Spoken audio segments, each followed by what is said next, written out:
अस्सलामुअलैकुम नाज़रीन, आप देख रहे हैं पावर अलर्ट न्यूज़ HD। आइए आपको आगाह करते हैं एक अहम खबर से।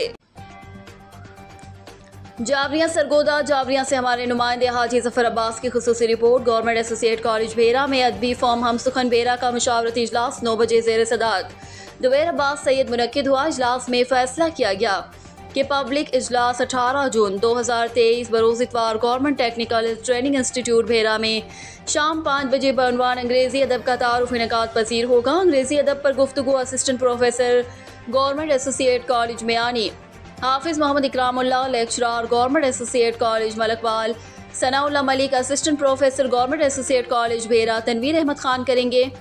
इजलास में principal government associate college Bhera professor Riaz Hussain Amir, assistant professor government associate college Miani Dubair Abbas Syed, lecturer government associate college Miani Abdul Basit Janjua, head master government associate college school Kohlia Nisar Ali Bhatti, head master government elementary school Dulraja Mohammad Kazim, नायब सदर हम सुखन भेरा राशिद इकबाल डाहर, शहजाद अहमद जोया, अब्दुल अहद, पीर मोहम्मद इमरान ने शिरकत की। रिपोर्ट हाजी मोहम्मद जफर अब्बास, तहसील रिपोर्टर शाहपुर जावरिया।